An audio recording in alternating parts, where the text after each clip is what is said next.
risque. Pourquoi? Parce qu'on a trouvé un superbe écrin, on a fait l'éco-centre et dans ce lieu-là, c'est vraiment un lieu adapté pour tous les publics et on l'a dessiné à notre image avec les chapiteaux. Alors justement, dessiner c'est bien, mais c'est peut-être une histoire d'hommes, de femmes, mais le public, lui, il répond à tout ça? Il répond. Il répond. Il fait pas très beau ce matin, on a peur, et puis en fait à 14 h, voilà qu'ils débarquent et ils sont pleins. Toutes les salles sont pleines, là. Le grand chapiteau, il y a 500 personnes. Le petit théâtre, il y a 150. Le chapiteau festif où les folles soirées vont commencer, eh bien il y a encore plein de monde. C'est partout et pour tous.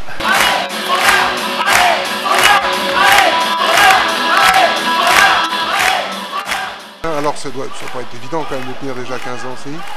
C'est pas évident, mais c'est une grande envie qui nous maintient tous à ça, parce qu'on est persuadé qu'il faut ces événements-là, des événements à échelle humaine, avec tous ces bénévoles, on y croit, c'est notre utopie en marche, on va dire.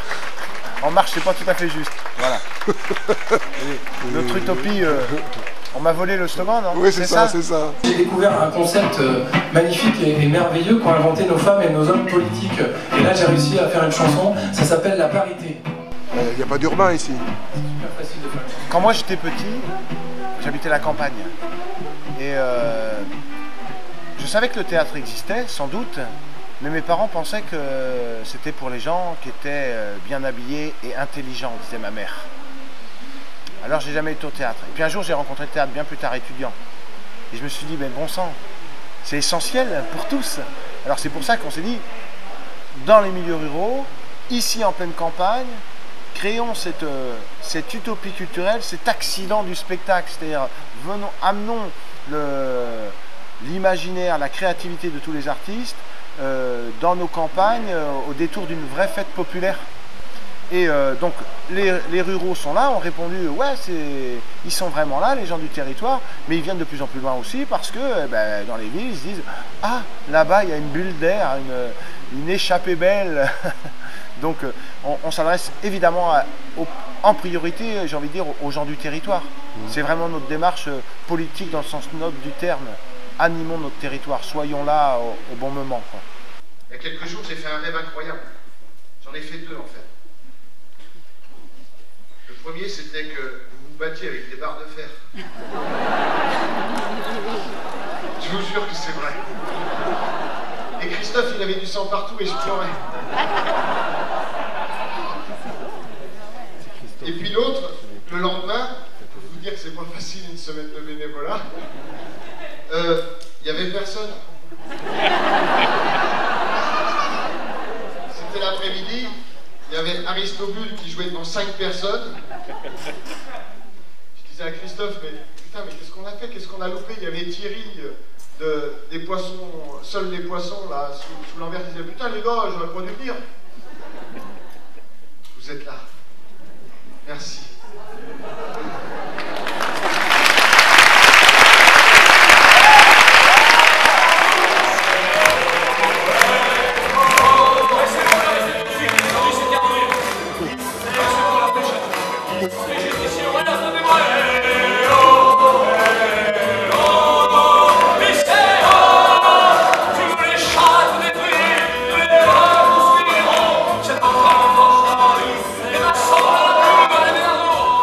Ici, le lieu, il a une thématique qui est forte, parce que toute l'année, ce lieu, à travers l'éco-centre Pierre et Terre, il travaille sur tout ce qui est l'éco-citoyenneté.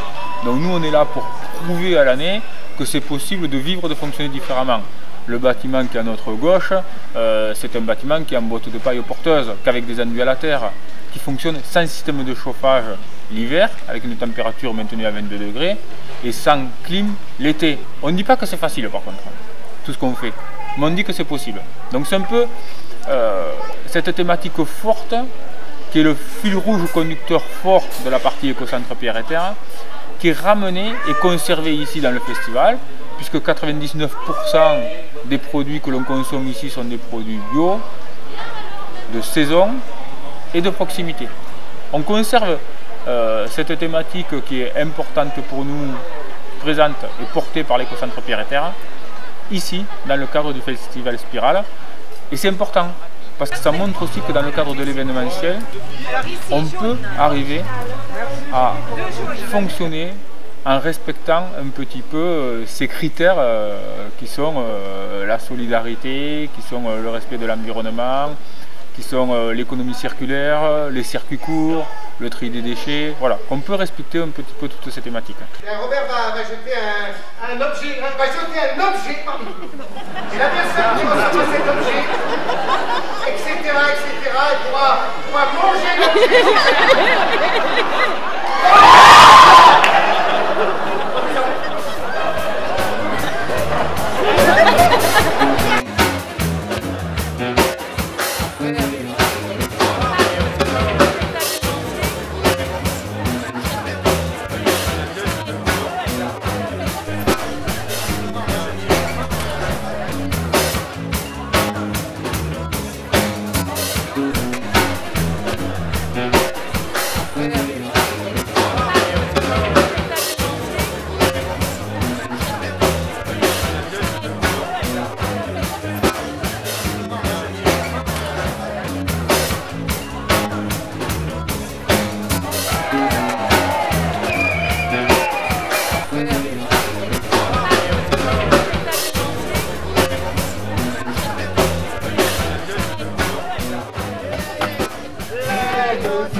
Là, les artistes qu'on voit ici, là, tu les trouves comment? Tu parcours la France? Tu fais comment ça se passe?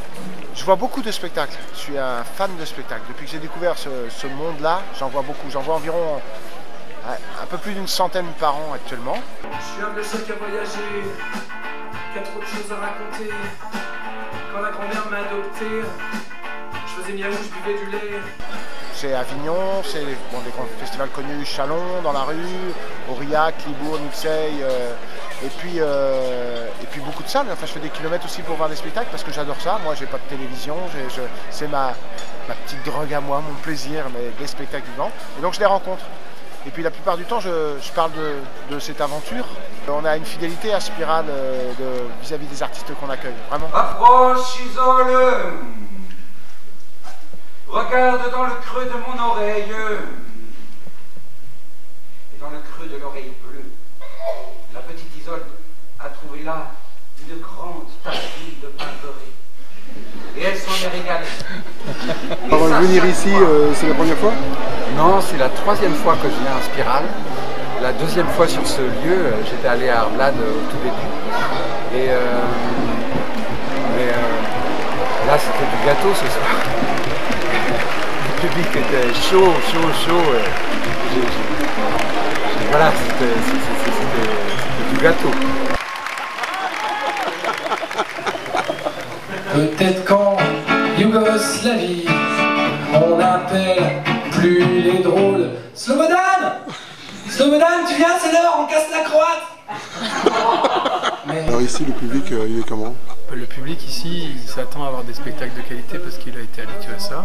Du coup, ils arrivent en toute bienveillance et du coup, ils sont super à l'écoute, ok sur les conventions de la blague et sur le décalage, donc c'est super. On peut tout se permettre ici? Ah oui, il n'y a pas de censure ni morale ni physique. Je ne pense pas. Non.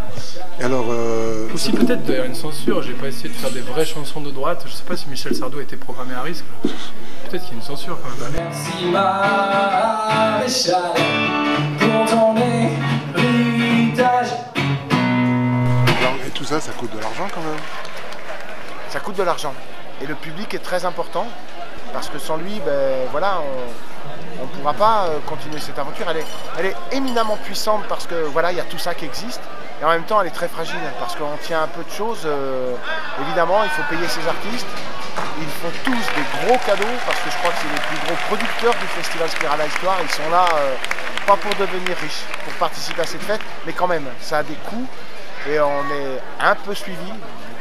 Pas assez du tout à notre goût par les collectivités de la région ou du département, mais on croise les doigts parce qu'on pense vraiment que c'est quelque chose qui doit continuer d'exister et qu'à un moment donné, on va reconnaître cette valeur importante ici. L'affaire de l'antilope à une corde que j'ai eu l'occasion de plaider l'année dernière était ambitoufus sinique épinot averti. Elle est consécutable. On a dit comme ça. L'affaire de l'antilope à une corde, ça vous dit quelque chose, le nom? Pourquoi? Vous n'avez donc pas lu la dépêche du nouveau centre? Parce qu'on a le temps. On prend des risques, c'est vrai. On est un peu utopiste, un peu fou, mais je crois que la vie est faite de ça et fait avancer vers le progrès, en tous les cas pour moi. Et ben on va voir ce qui va se passer. Je souhaite du courage politique. De dire qu'est-ce qui est important pour notre société, quelles sont les priorités. Et si on se pose ces questions-là, à mon avis, des événements comme Spirale, eh ben, ils vivront encore très longtemps.